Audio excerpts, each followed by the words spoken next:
All right, so as we're waiting to see if some people gonna show up here, hopefully they'll be here pretty quick.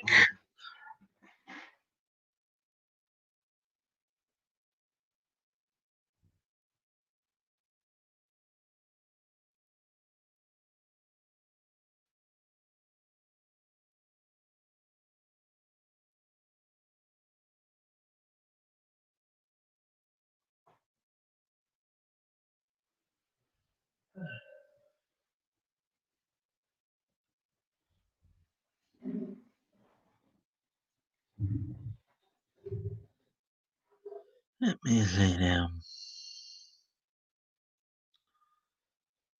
As we're waiting for some people to get in, I hope everybody's having a had a nice weekend. Yeah, so I'm here waiting for people to show up. uh,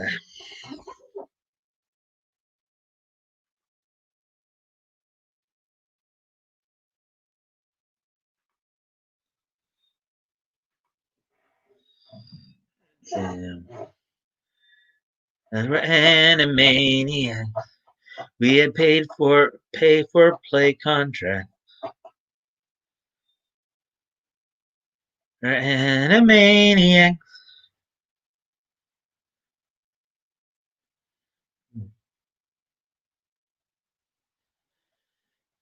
G.I. Joe, a real American hero.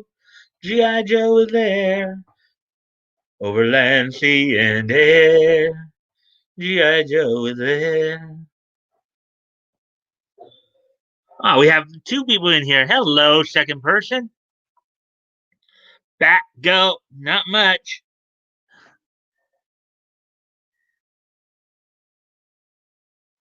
What up? Not much. Back go. Just waiting for people to get in here. Uh, let's see. We got what? We're a couple minutes into this. So, how was your weekend? What did you do? Give me a moment. I go off camera here.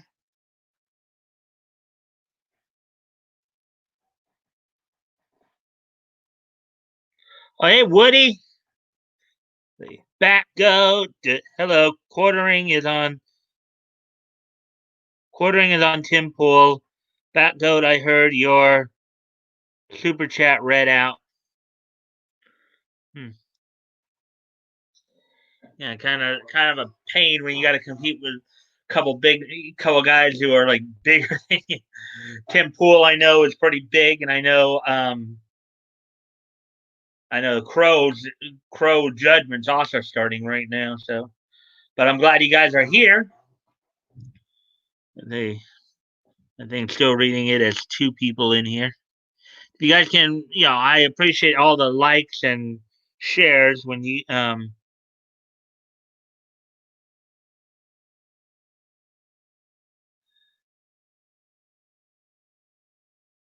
it's wrapping up. Time for the mic stand. Yep, that's what I hope to get going with. Hey Woody, yeah. What was cool? Jeremy was happy with that, and I have been in his chat say a few years. He said 2,000 subs. Hmm.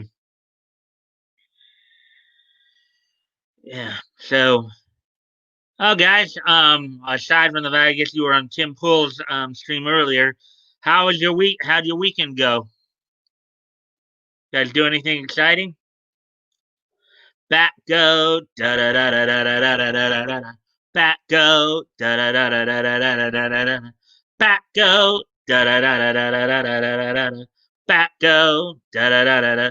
Back go, back go, back go da da da da. What would Woody do back in '62? Driving fancy cars, drinking in the bars, playing all the games, picking up the dames. What would Woody do? What would he do?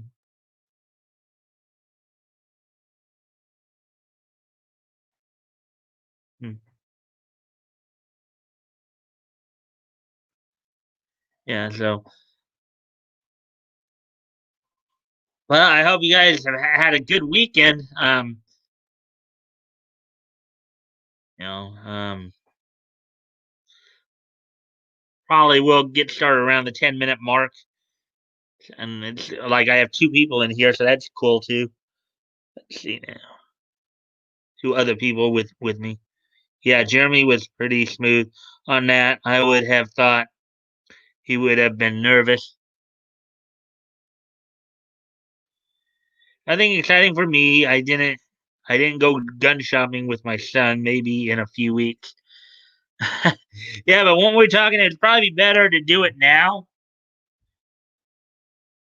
because you know that once Biden gets in there, he's going to start trying to crack down on all that.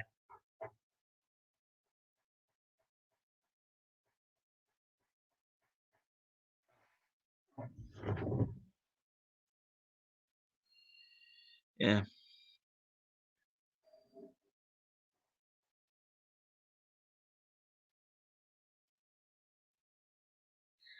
and since you were probably on Tim Pool today, I guess you guys heard that they did actually I think they did certify the election results in Georgia and Michigan, albeit they're still being challenged in court. But of competition every night. Fridays, you're up against Doomcock and Bleezy P. Martini, whoever those guys are. We like guns, plenty of stock apparently. We know where the guns are in Minnesota, just shy on ammo. Hmm.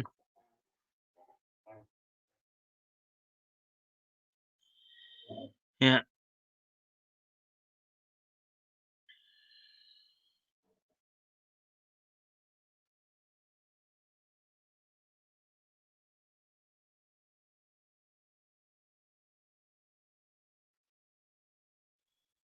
yeah.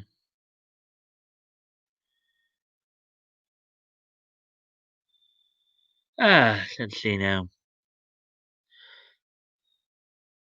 So nothing exciting for Batco. What about you, Woody? Did you do anything exciting this weekend, or was it the same old, same old? Was it just the same old song gone away when you're crying on the same?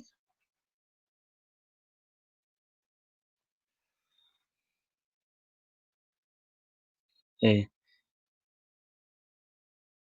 Kamala's going to be asked where those guns are pretty soon.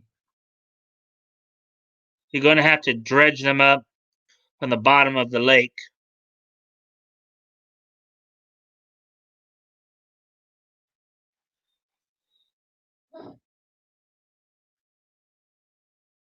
They ain't getting my guns. 100 plus million Americans have said that.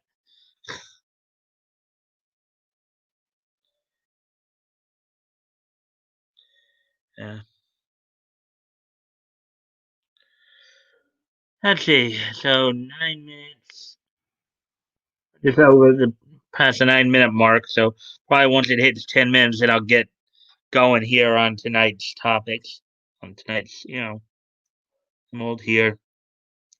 My heart pump, my heat pump broke, and both my cars are broken, and I have a whole bunch of new debt. Isn't that the thing?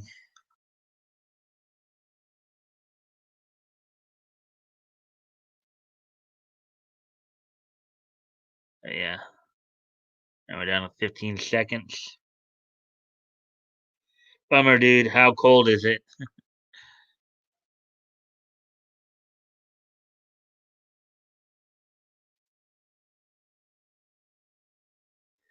All right, we've hit the 10-minute mark. So we're about to take it to the mic stand. So here's what's on tap for tonight, guys. I found three stories of interest. One of them in regards to the Animaniacs reboot, which is I guess is already getting some heat for a Johnny Depp joke. From what I read of the preliminaries there, and then Then we got a couple of old friends who are flapping their gums again about superheroes and stuff. Aubrey Sitterson and Dan Slott. I think he's not as much about superheroes, but Sitterson's up again with his old superheroes are fascist argument. So well, I'm okay for propane heat, so I'll be fine for until I need air conditioning next summer. I have an understanding girlfriend who drives me around. Very cool. Um, Rebarf or deboot.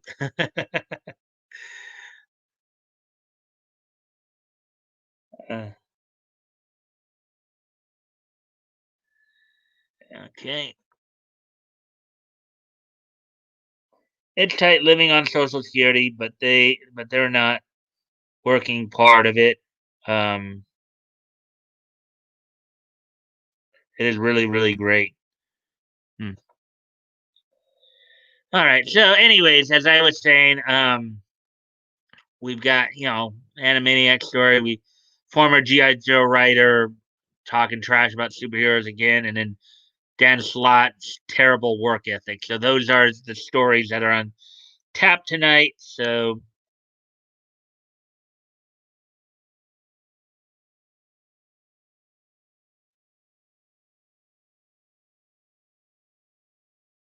without no further ado, hey ATC, we're just getting started here. Thanks for coming in.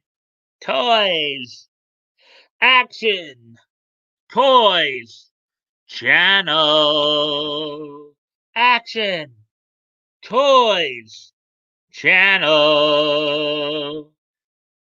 Hey Mike, Woody back up. Hey toys. Excuse me a moment, guys. I gotta go off camera for just a quick second here. Oh wait, wrong, but yeah, I know, no. All right, four people in here now. Goody. So let's see now. Okay, there we go. Yeah, as you guys know, we were talking a bit about Animaniacs last week, so we got some more Animaniacs stuff um, coming out our way here. So without further ado, let's get started.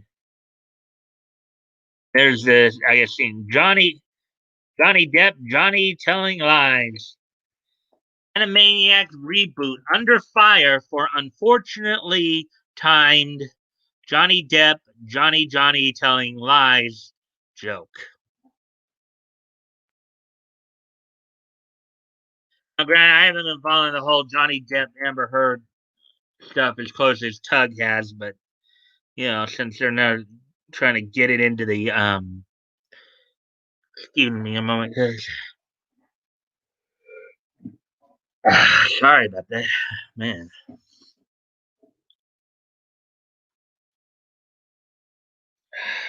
Hold on a second. I'll be right back. Bye, people.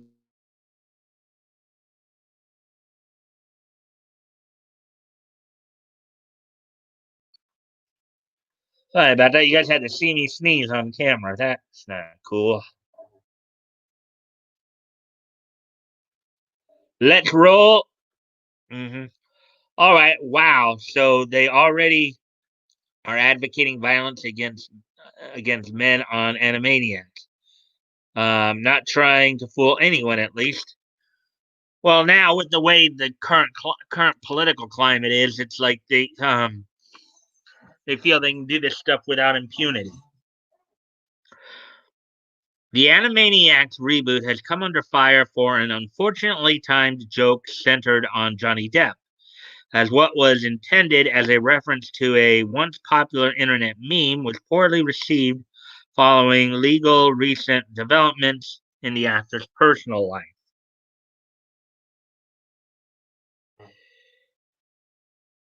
NACO 19th. Uh,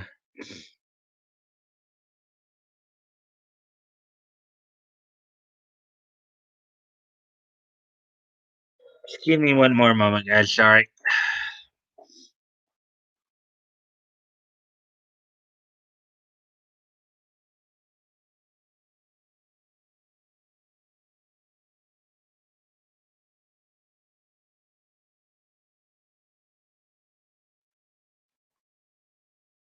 All right. Anyways, back to the story here. In an episode of the newly produced Hulu reboot, in classic Warner sibling fashion, Yakko, Wacko, and Dot perform a musical number lampooning various Hollywood practices, such as ironically, unnecessarily rebooting classic television series or producing American versions of successful foreign films, with a particular shot being taken at the Josh Brolin led reboot of Park Chan Wook's classic Korean thriller, Old Boy. Looney Tunes, Queer Eye, and DuckTales just rebooted because it sells. Because it's Looney Tunes, Queer Eye, and DuckTales just rebooted because it sells. Take something foreign and translate it seamlessly, appropriate it, even if the new fans hate it. Got the script right, cleared, sing the Warners. In the next verse, Yakko mocks how studios have done sequels, tried for prequels, while pointing to two fake movie posters, one reading Johnny the Beginning and the other which served as a catalyst for the recent backlash against the series, promoting a fictional film starring Depp titled Johnny 2 Telling Lies.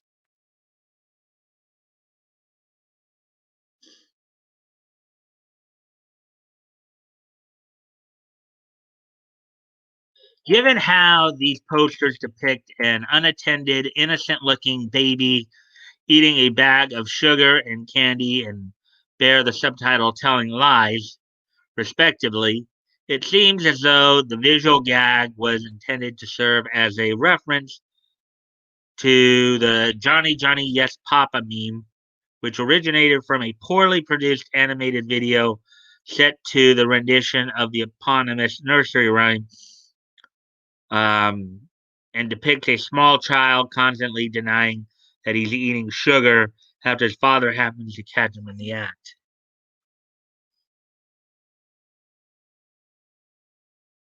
Johnny, Johnny, yes, Johnny, Johnny, yes, Papa. Spring new in. Papa, no. Sorry, guys, I gotta go off screen for just one more moment here.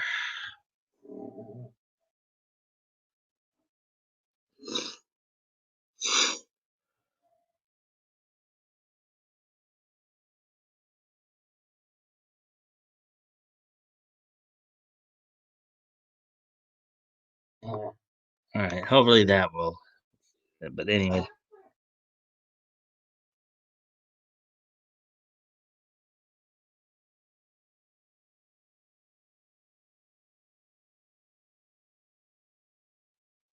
you guys went through a few. Let's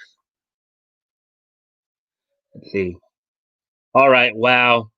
Okay, we already read that part. I love Pinky and the Brain, but hated the whole idea of Animaniacs. They put that criminal Bill Clinton in their opening song. I'm a lifelong Republican and have been um, voting wallet for years.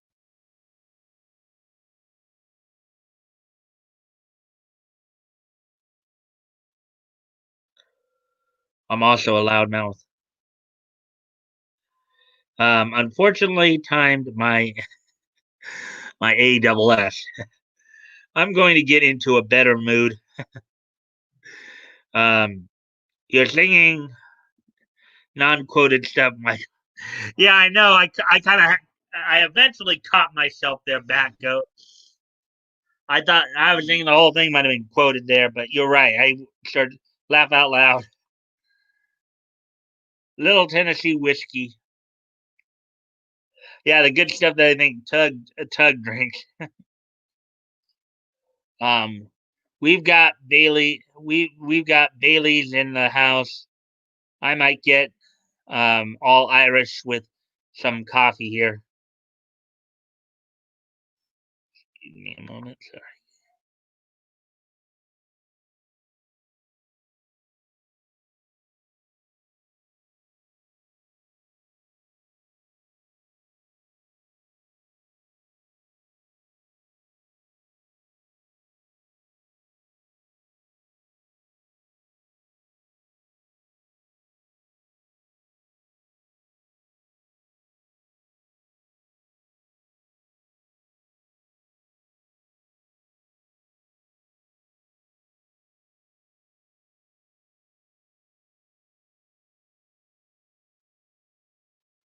Sorry about that. My nose is acting up tonight, I guess, a little bit here. Let's see. Okay, we already got six people. Yeah, six people. Keep it going. Okay. Unfortunately for the Animaniacs, which began production in 2018, I guess they're talking about the reboot, this joke was aired less than 3 weeks after a UK court ruled against Depp in his libel case against UK based tabloid The Sun, which found themselves facing legal action after describing Depp as a wife beater following accusations by his ex wife Amber Heard. Despite various evidence produced over the months long trial showing how Heard was herself an abuser who held personal resentment towards her ex husband, including testimony in which the Aquaman star mocked that no one would believe Depp because he was a man in photographs showing she herself had violently sliced the actor's finger. Justice Nickel concluded that, seen in isolation, the evidence that Mr. Depp assaulted Ms. Heard on this occasion might not be sufficient, but taken with the evidence as a whole, I find that it did occur. Although he has proven, although he has proven the necessary elements of his cause of action in libel, the defendants have shown that what they published in the meaning which I have held the words to bear was substantially true. Justice Nicol added, in those circumstances, Parliament has said that a defendant has a complete defense. It has not been necessary to consider the fairness of the article and the defendant's malice because those are immaterial to the statutory defense of truth.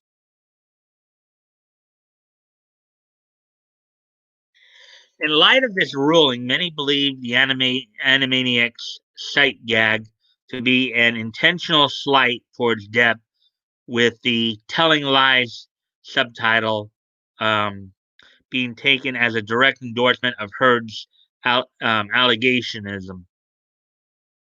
And let's see, and took to social media to express both their disappointment in the joke and their support for the veteran Hollywood actor.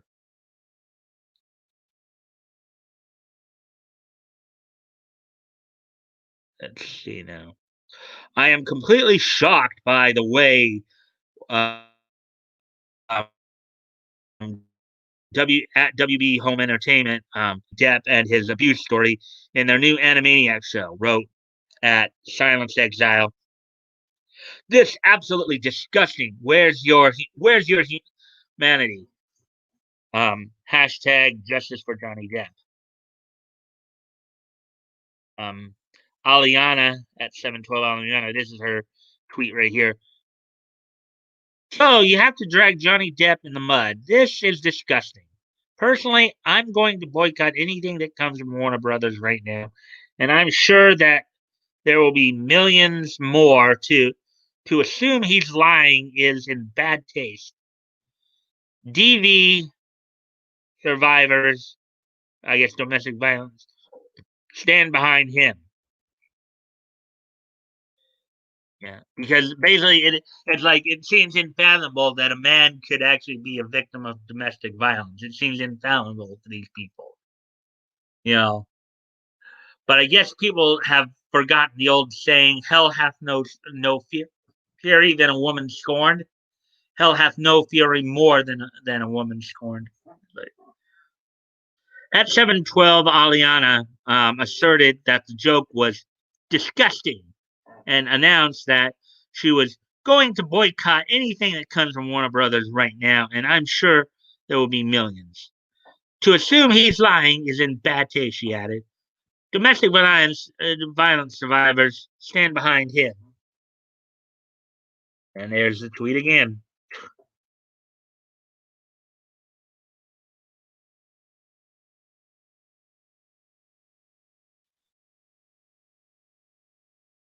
Here I was worrying about Animaniacs being too political, said at Angelic Roney. Now you're telling me they mocked Johnny Depp, a man who got part of his finger cut off by Amber, a man who was ignored despite countless proof in his favor? She would then exclaim that she was bleeping um, disgusted. I guess she meant to say disgusted.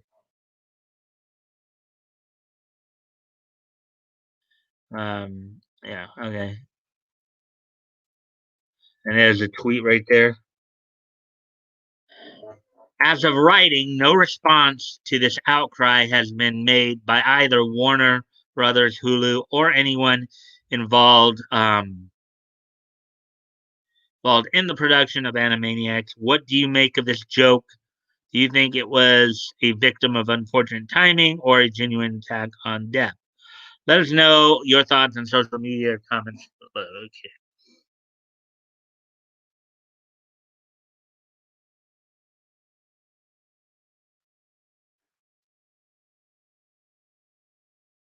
All right, so what? Let's see what you guys have to say about that.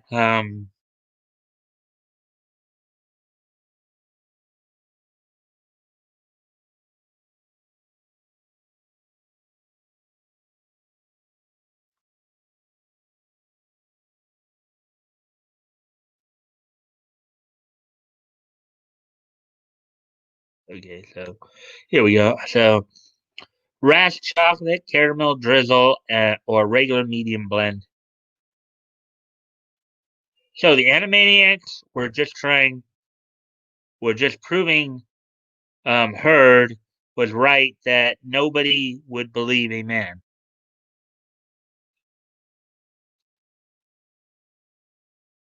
So what are they claiming the lines were about then?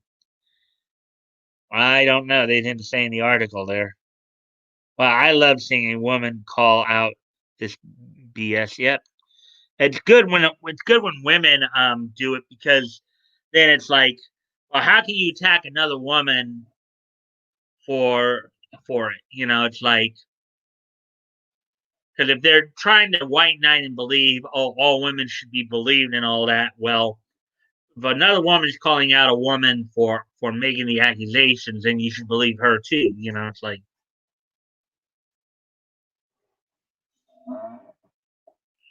anyways, excuse me a moment here, guys.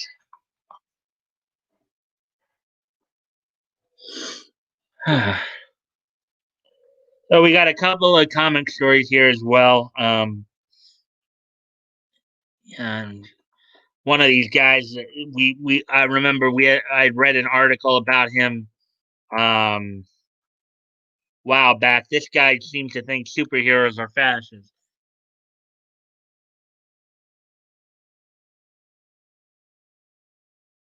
Former G.I. Joe writer Aubrey Sitterson pens piece arguing Western superheroes are rooted in authoritarian impulses and nigh fascist logic. This isn't a, and if you guys remember, this is not the first time this guy has come out and said such things because I think I did it. I read another article on here about that a while back. This guy Aubrey Sitterson, you know, I don't know if he just Trying to be a white knight or what? So, anyways, we're at the 30-minute mark now. So let's get into this article now. Former G.I. Joe writer Aubrey Sitterson pens piece arguing Western superheroes are rooted in authoritarian impulses and neo-fascist logic. Okay. A new op-ed written by former G.I. Joe writer Aubrey Sitterson claims to reflect on the political history of Cape Crusaders, but is in actuality nothing more than a thinly veiled piece of self-promotion for his own comic book crowdfunding campaign. Yeah, I mean this guy, as I recall, is kind of on the broke end of the economy right now. Why he's trash and stuff.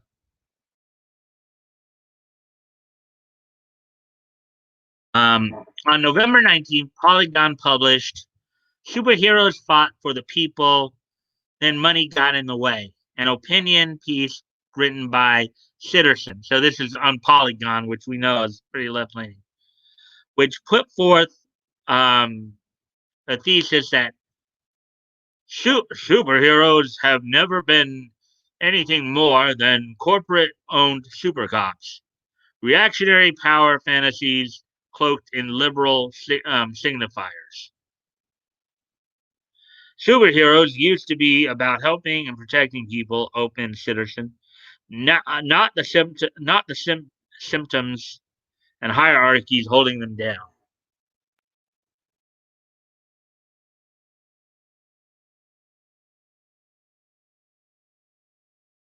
Sitterson then observes how superheroes and their stories went through various thematic changes through the decades, arguing that the genre went from one reflective of working class egalitarian populism to one that saw the same characters become individuals who instead of squaring off against oppressive systems began to operate within them. Yeah, that's called being for law and order, dude. Called being for law and order. Yes, you did have a lot of superheroes who some from the very beginning worked with police. Superman, for example. They're going to claim it wasn't an attack on debt. Um, they should say what the what the lie was. Uh, um, I think you mean depth there, Woody. Yeah, good point, Woody. We're now down to 4 people. Oh well. Let's see. Superheroes, then their stories and the assumptions they're predicted upon, they're predicated upon, remain rooted in authoritarian impulses and nigh fascist logic, he claims. Contemporary superheroes dedicate themselves to protecting oppressive hierarchies from people, not the other way around.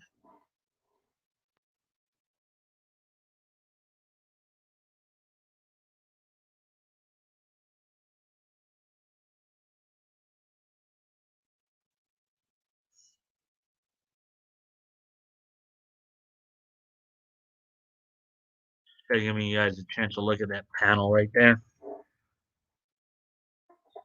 It is apparent from both his fatalistic leftist view of the genre's history and his vocally proclaimed socialist political beliefs that Sitterson's opinion of superheroes is rooted in the fact that these masked men and women are not seen explicitly supporting the recent call by many far left radicals to dismantle various institutions in the name of a desired socialist revolt.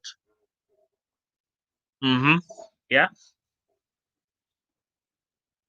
However, citizens wish to see the superheroes act as representatives for such far left beliefs is itself detached from the narrative and the business realities inherent to the genre. Translation: people don't want to see superheroes trying to act like social warriors, social SJWs.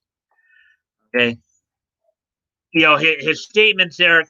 His statements there kind of actually remind me of a Justice League Unlimited episode. Actually, no, not just actually a Justice League episode from the 2000 the the DCAU Justice League that some of you probably watched as well, where it was a two-part episode called A Better World, and it opens up with what would appear to be Superman. Superman and Batman have caught up to Luthor, and basically are about to punish him for his crimes. Well, no, actually, they're about to arrest him for his crime. In we find out that the Luthor in question had the Flash murdered, and then he starts mocking Superman, saying, you know, well, you need me. A hero needs a villain.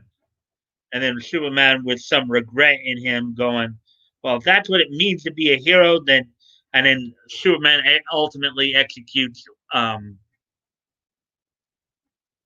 Luthor through, and then this turns into something um, where the Justice League takes full control of that Earth. But we find out that that's not. We come to find out a little later in the episode that that's not the Earth that's not the quote unquote the main Earth of the continuity. That's like an alternate Earth that happened on. And then they're all like looking over to the main Earth, or the main Earth in question, and seeing and therefore they're going to try to go over to that other Earth to fix it. So that's what a lot of this SJW stuff is. It reminds me of, if you really want to get a good look at what SJW superheroes look like, you check out that episode. It's called A Better World. It's from the Justice League cartoons of the 2000s, part of the DCAU.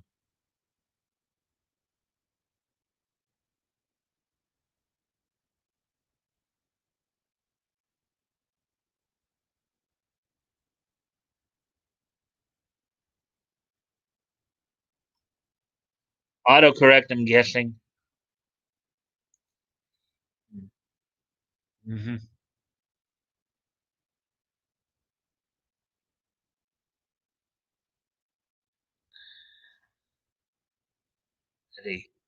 Do superheroes sometimes operate with or according to the established laws, institutions such as law enforcement agencies and government judicial systems that can be at times corrupt and unfair? Undeniably. Though this is not an endorsement of said corrupt and unfair actors and elements, but rather an unfortunate action of the human race's capacity for evil and selfishness, as well as their responsibility to fight for the people rather than against them. Well, that's a reasonably good point. The reason these superpowered crime fighters do not forcefully overthrow corrupt governments or throw dirty cops into alternate dimensions is because they are, first and foremost, protectors, defined in part by their desire to use their gifts to help those who cannot help themselves. True. A lot of times you see superheroes, you know, if anything, I think most of the time when I've watched superhero cartoons, you never really have seen a super. I mean, you can take. Yes, I think like there was a point there where I would have said that DC was considered conservative, Marvel was considered liberal. Of course, that's as of now. Of course, that's not the case. They're both fairly far left. So, um, let's see.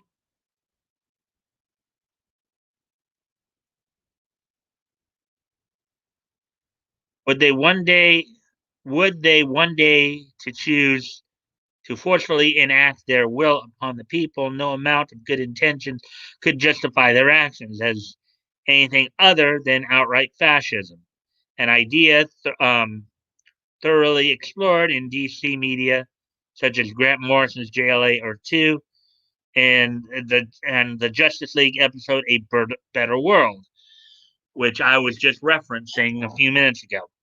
The Arrowverse crossover Crisis on Earth X, and the video game series Injustice. Actually, in the comics, Earth X, I think, is actually kind of an alternate world of quality comics universe, Earth quality. Because on Earth X, it's where you have a lot of the quality comic characters like the Freedom Fighters, Uncle Sam, Dollman, Black Condor, um, where they were all originated from, basically.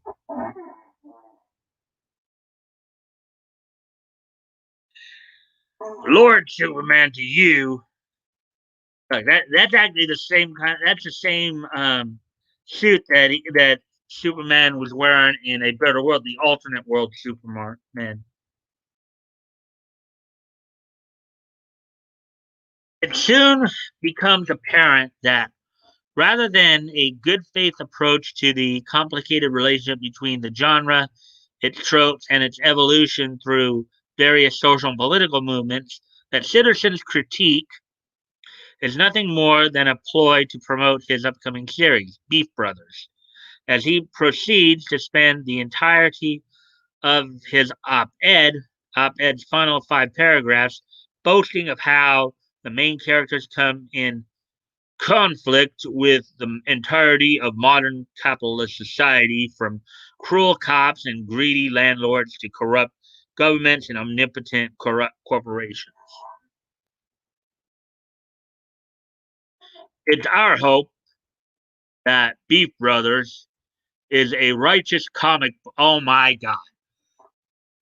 Righteous comic book. Oh my God. The guy's full of himself. Wouldn't you guys agree with that statement? This guy sounds like he's full of himself. Hey, anonymity.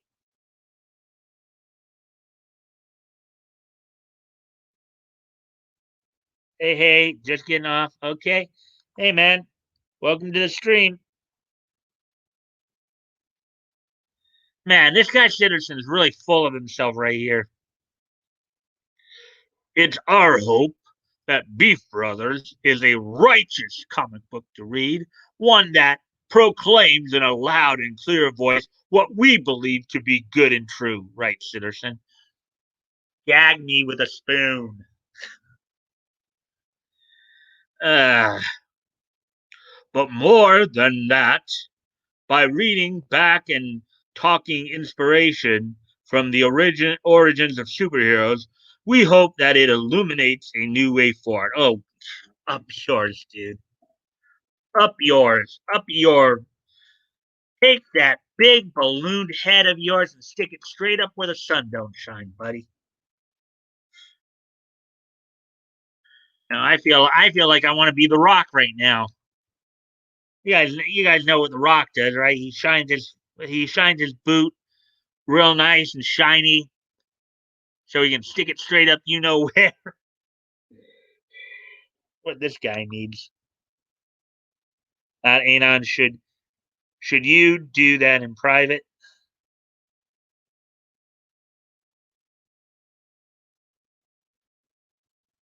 Okay. I guess the name Righteous Brothers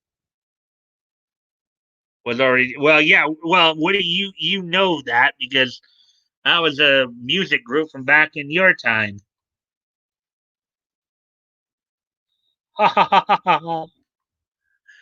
Yep.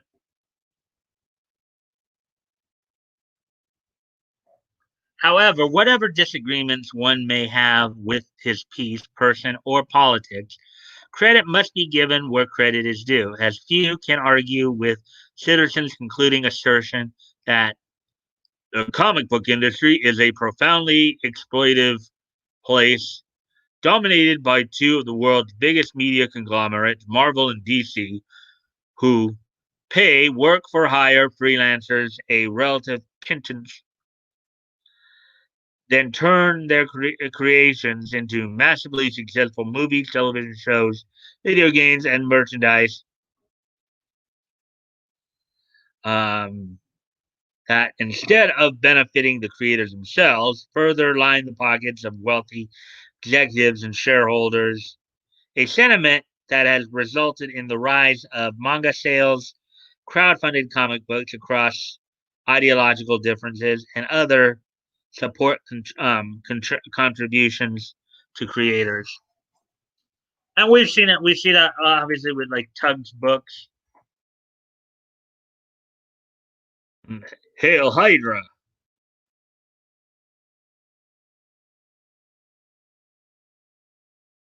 What do you make of citizens' arguments? Let us know your thoughts on social. Well, I think the guy's full of. I personally think the guy is full of it.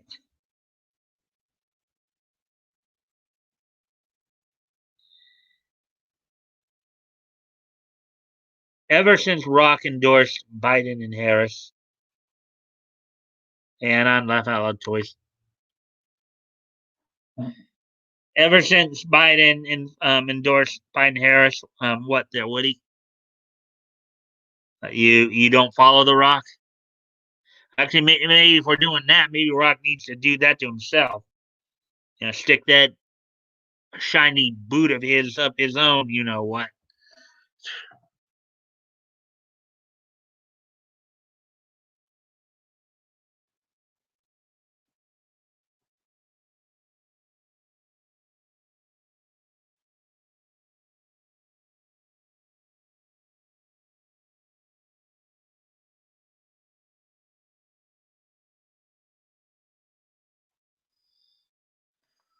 And,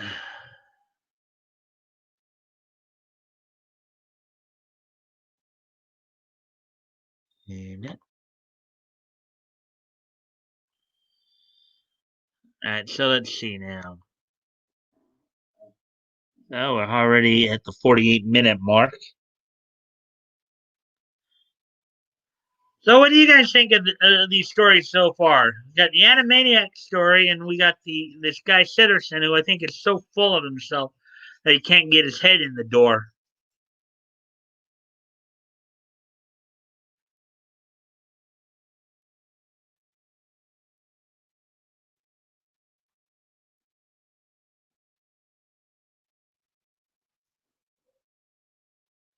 I'm just waiting to see if you guys want to respond to that. Actually, Batgoat did have some. Yeah, Rock is female dog maid. Yeah.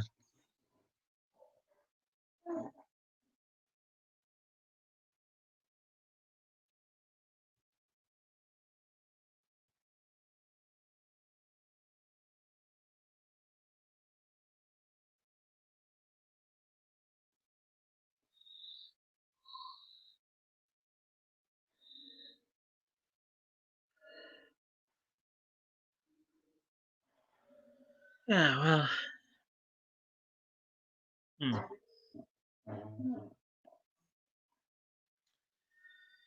Yeah. So, anyways, I guess then I'll just move on to the next story here.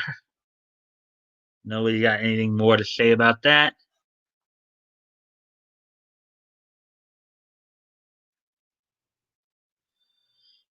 Because we got a story from another big mouth as well.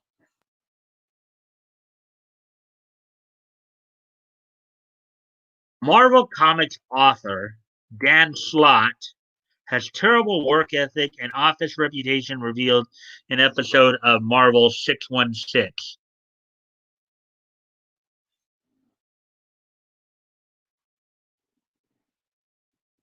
The name Beef Brothers, I was hoping that they look like cows or something.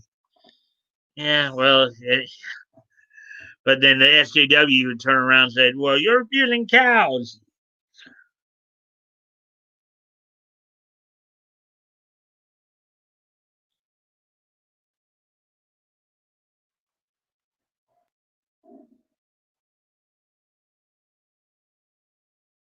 So here we go. An episode of Marvel 616, the Disney Plus documentary series, which explores various aspects of Marvel's history, has revealed that Dan Slott's poor work discipline has garnered him a less than favorable reputation among his fellow Marvel creators. I know. Like for example, Flash has really been on this guy before.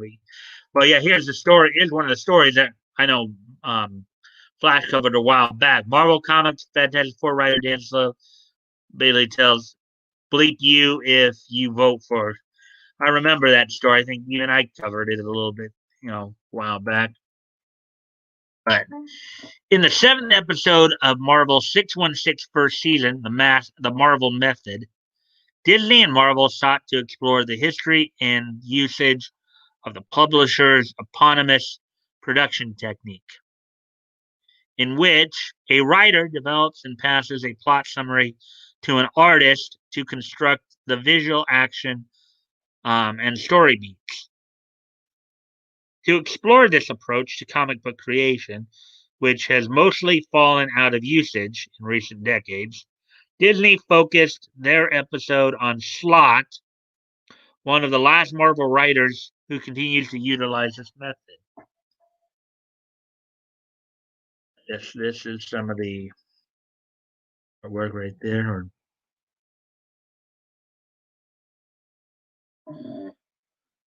Slott has a notorious reputation among comic book readers, and many would argue for good reason. A seasoned comic book author, Slott has penned a number of books over the years, beginning his career at the House of Ideas with a backup story for the New Warriors and a full issue of Mighty Mouse, and is current author of the Fantastic Four's main series.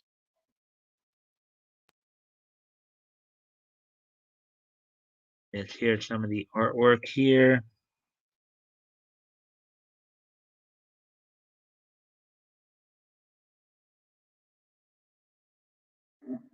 Let's see.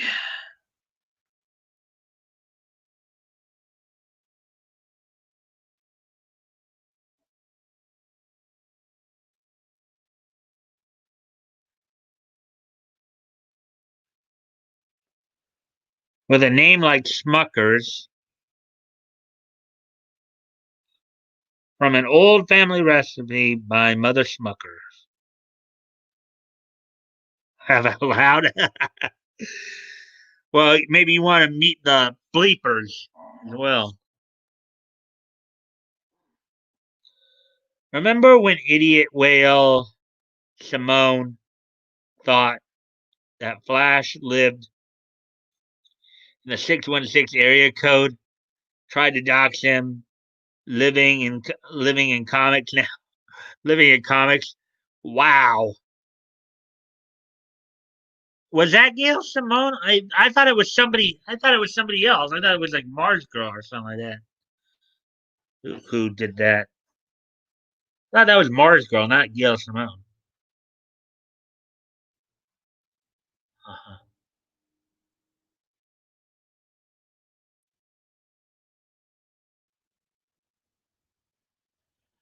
Some of his work, such as his Great Lakes Avengers miniseries or his run on She-Hulk, have been well received by fans, while others, most notably his run on The Amazing Spider-Man, were considered to be some of the worst comics written in recent memory. In fact, the superior Spider-Man, arguably Slott's most well-known creation, was only saved as a concept and a character thanks to his characterization by other authors, including Zeb Wells, Christopher Yost, and Mike Costa. Spider Gaiden.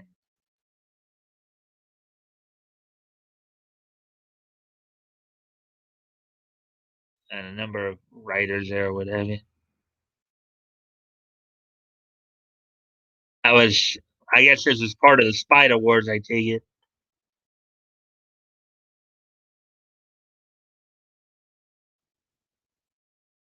However, despite Slott's longtime position at Marvel, the Marvel method reveals that the writer's work ethic is particularly frustrating for his colleagues, which has resulted in his own personal reputation hitting abysmally low levels within the House of Ideas. Yeah, well, I mean, this guy probably doesn't know how to deal with people because if he's telling people he doesn't. Oh wow, 7 people. Hey, Leto, how you doing, man? Let's see now.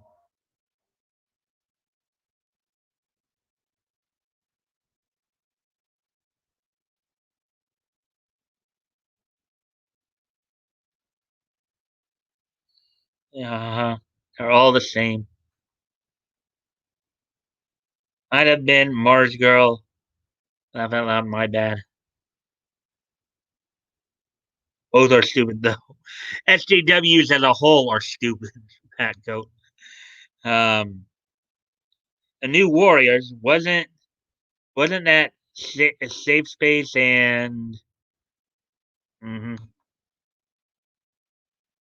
lunchbox and internet farts. Yep.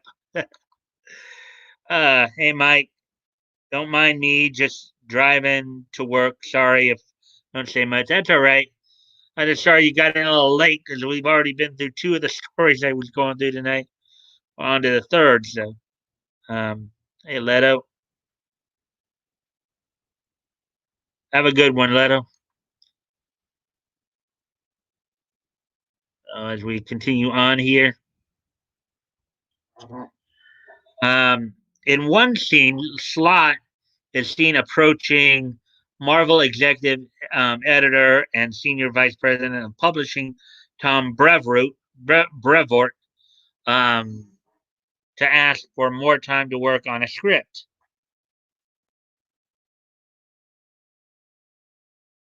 Oh, I know you've got a lot of ideas and very little actually put together, replies Brevoort. And you need more time to get it done because it's not good enough and you need more time. The Marvel executive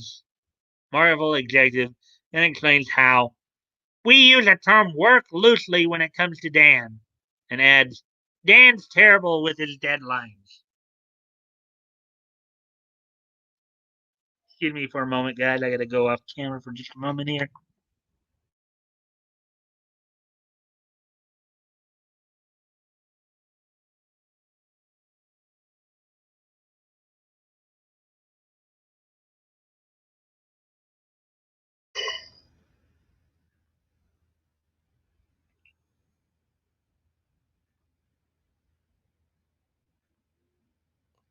Hey, back go Woody and anonymity.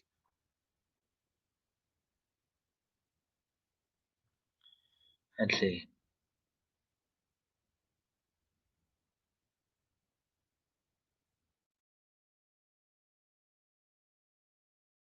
So here's that thing, the actual,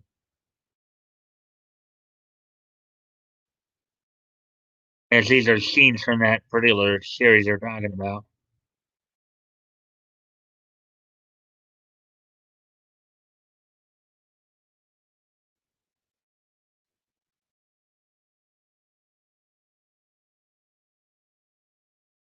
Based on this ongoing habit, Brevoort um, later expressed his confusion as to why the author utilized the Marvel method as the reason Stan started doing the Marvel method, quite frankly, is he didn't really have time to write those full scripts, a luxury currently enjoyed by Slott.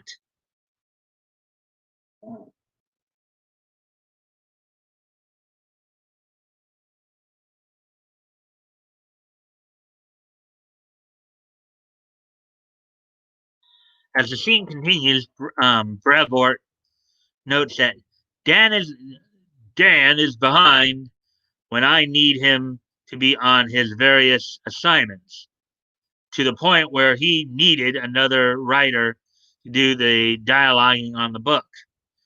At which point, um, Slott admits that Christos Gage is half of my brain.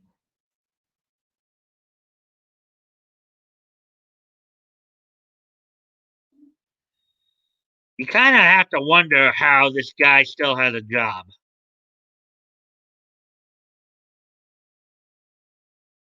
Gage himself is a storied author in his own right, is listed as the co-author on several of Slott's titles, including The Amazing Spider-Man, the original Spider-Verse crossover, and Avengers. Um, and Avengers The Initiative, a title which he would eventually take over in full.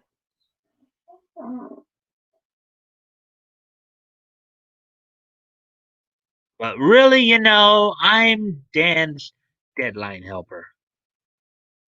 Christos Gage, um, out of the Iron Man 20. The documentary also speaks with veteran comic book letterer Joe Caramagna, um, who reveals that because Dan worked in the Marvel method, I'm usually waiting longer than I am for everyone else. By the time I get the script from Dan, it's usually about 2 days before the book has to go to press, explains Caramanga. I'm always sending a text or emailing, begging and pleading. Someone please send me some script. Oh,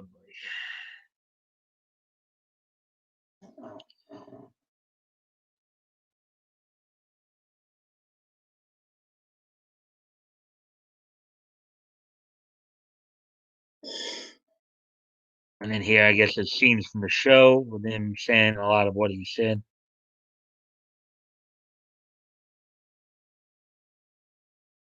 Let's see what you guys are saying about all this.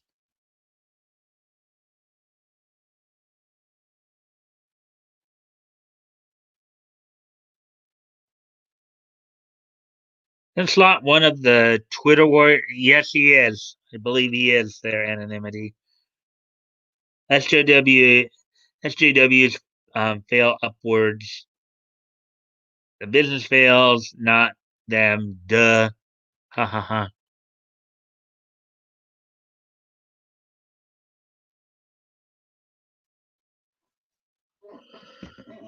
Following the premiere of this episode on the streaming service, creators involved in its production took to Twitter to defend Slot from fan criticism being leveled at him based on the behaviors and anecdotes seen on display in the documentary, claiming that the episode's contents were dramatized in order to make it more appealing to audiences.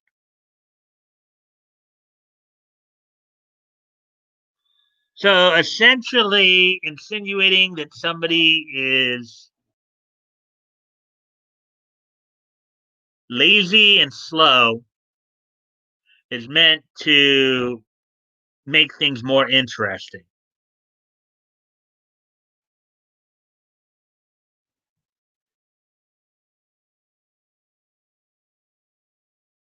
Um, think about that for a moment.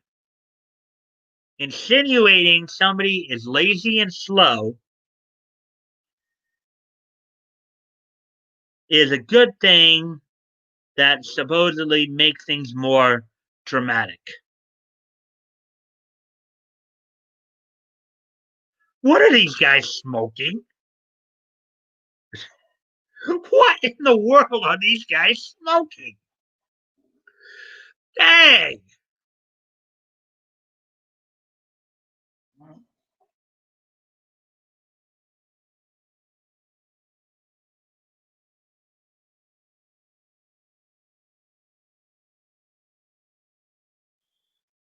I mean, come on already. These guys must be smoking something because that just makes so little sense.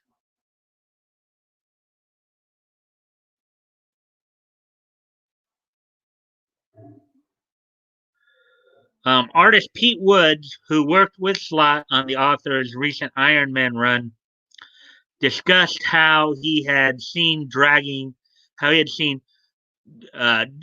Dan like they actually had a crew following us for months, and it proves he bleep seek failure or something.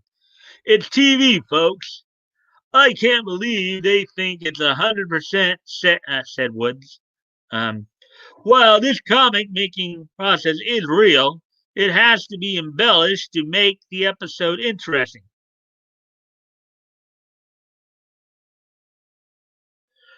Okay, these guys must be smoking meth or something. These guys must be, I don't know, dropping acid or smoking meth or what have you. Man, they're just.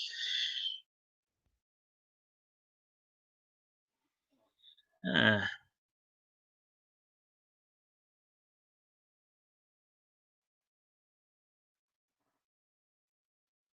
uh.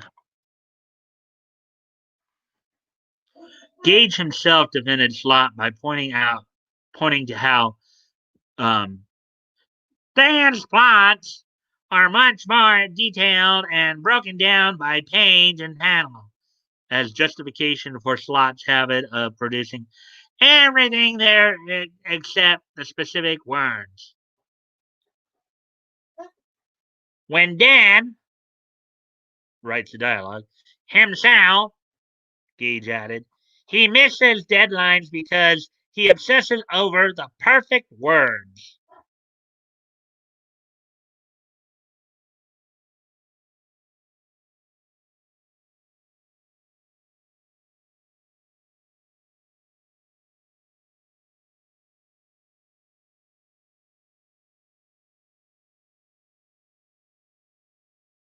Oh, God. The more you know. Man, they're taking a classic bumper, NBC bumper right there and using it now. But of course, they didn't have the cat back then, back in the 80s. But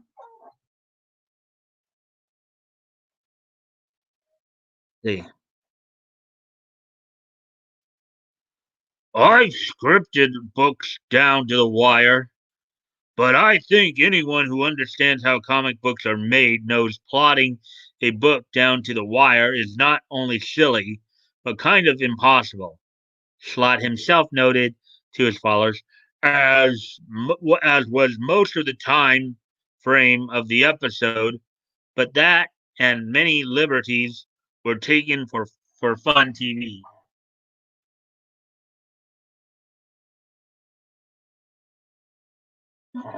All 8 episodes of Marvel's 616 are currently available to stream on Disney Plus. What do you make of what was said in the documentary? Well, what would you guys say? Well, you guys have anything more to add to that? Add to that situation. Going to make something to eat. All right. Excuse me a moment while I go. Oops. I do that.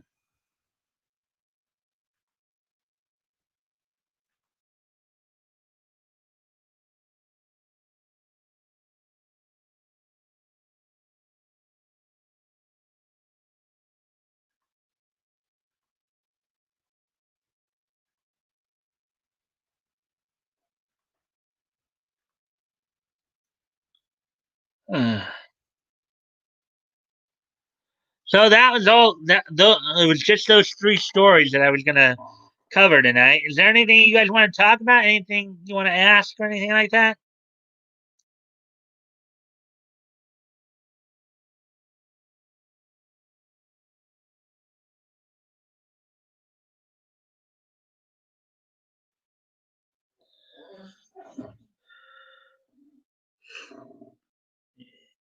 For one more moment here. Sorry.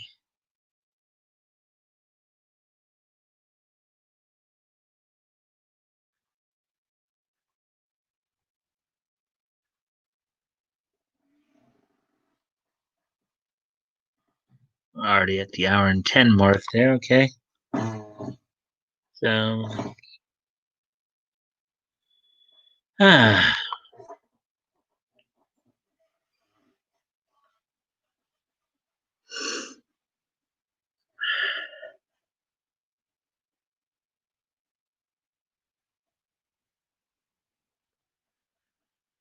right. So, was there anything else you guys want to talk about or anything like that?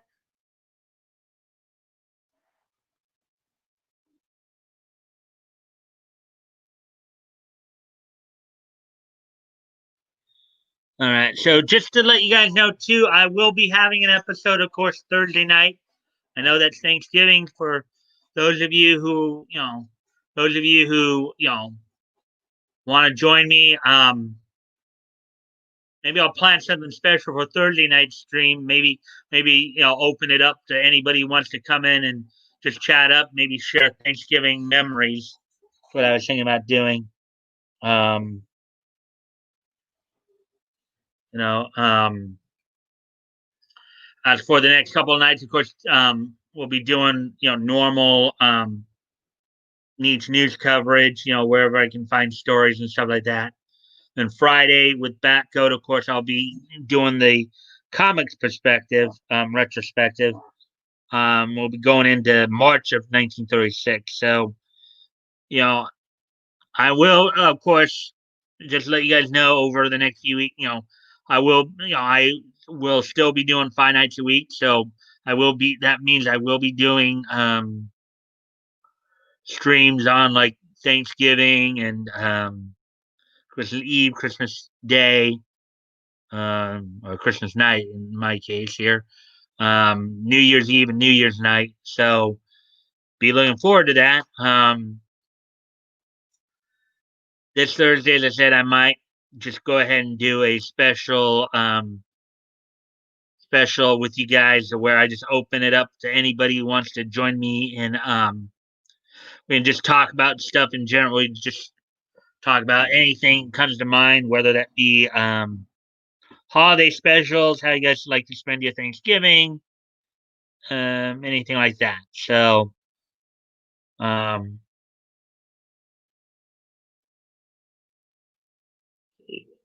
I have to say here.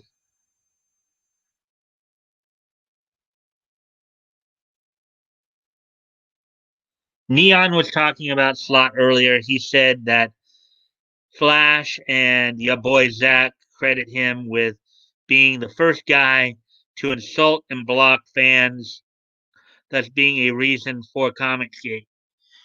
Yeah, I've heard Flash talk about him too. Batgoat. I know Flash was all over him. We saw that article earlier. I think I even talked a little bit about it, where Slot is basically told Trump supporters to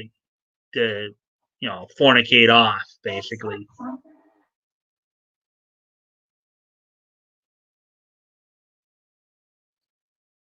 EBS, not Flash. My bad. Well, I think Yellow Flash has talked about him too. I mean, most of the guys talked about him because at least from what little I've seen, I think the general perception is he's a giant piece of trash. You know,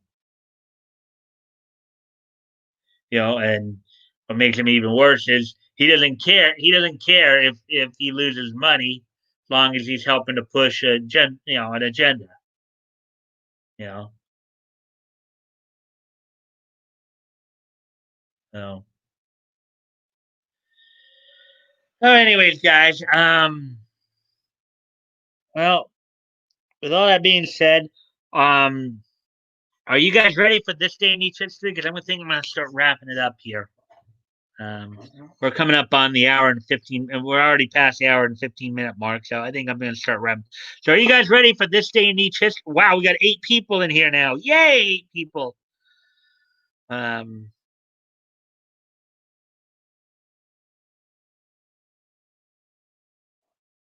so you guys ready for this day in each history?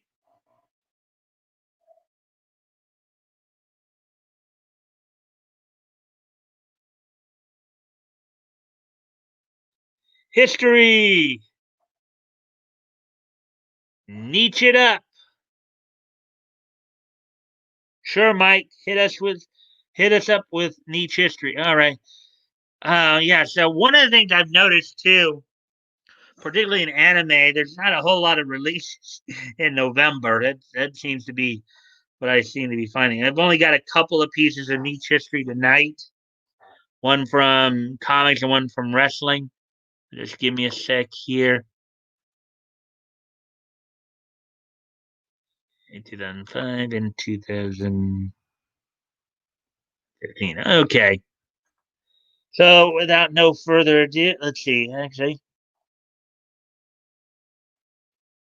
cheers from the peanut gallery.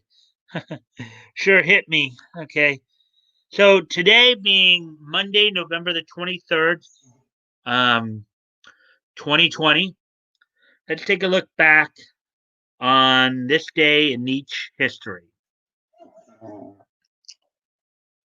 Without no further ado, let's get going here.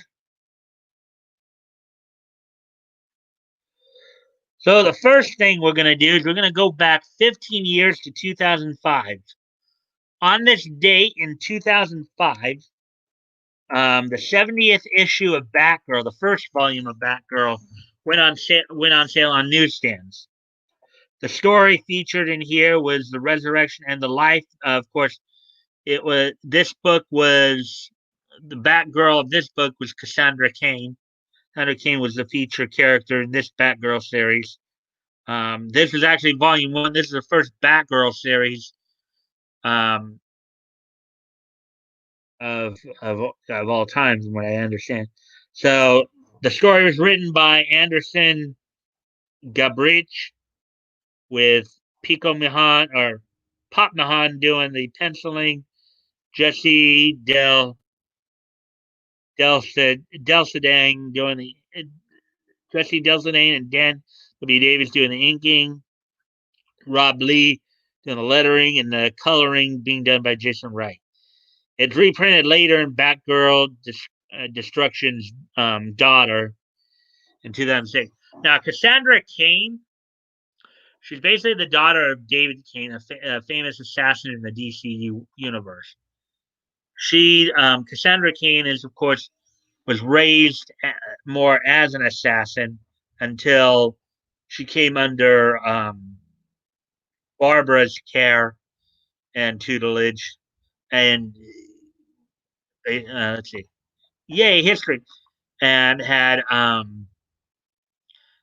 actually Barbara as Oracle was able to steer her more towards crime fighting as opposed to being an assassin. So that's happened on this date in each history back 15 years ago in 2005. Batgirl Volume 1, number 70 went on sale on the newsstands. And the other piece of niche history happened on this day 5 years ago, 2015. The Monday Night Raw following Survivor Series that night held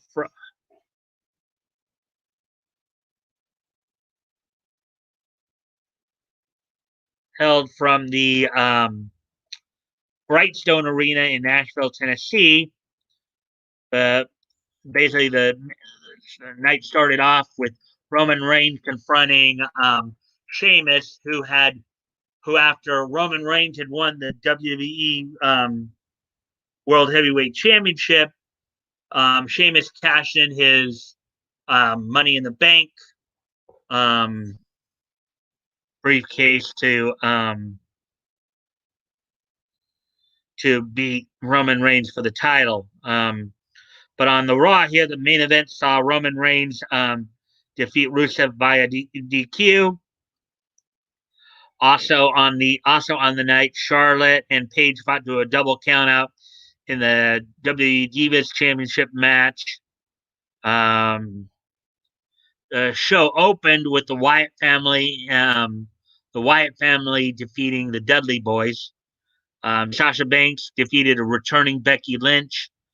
Neville actually defeated Mark Henry in what came out to be a David versus Goliath match. And you also saw Goldust teaming with the Primetime Players to defeat the Cosmic Wasteland. Stardust, aka current AEW co-owner Cody Rhodes or Cody Reynolds, Connor and Victor. So that's pretty much all that happened on this date in each history.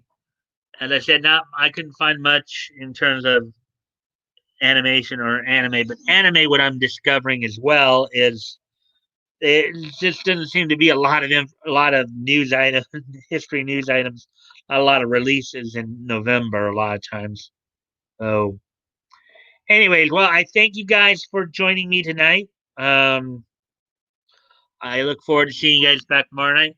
As I said, on Thursday, with it being Thanksgiving holiday, I may decide to just open it up, and whoever wants to join me can in the studio here, and we can just talk. We can just make it just a general niche talk segment where, uh, we can talk about Thanksgiving specials, whatever else is on your mind, and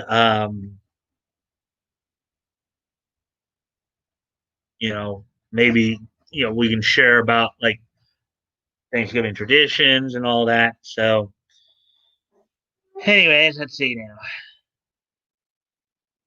Very cool, great stream. Thanks, Batgo, and thanks for getting here. And for getting here within the first few minutes. And I hope to see you guys back here tomorrow night. And until then, I bid you adieu. Good night. Peace, y'all. I'll be here Wednesday for sure. Probably not Tuesday or Thursday this week. All right, I understand Thursday, but I hope you'll be here Wednesday and Friday, and I definitely gonna need you here on Friday, so we can continue on our. Have a good one, everyone. Thank you. Bye. All right, everybody. I'll see you. I'll see all of you hopefully tomorrow night. So bye.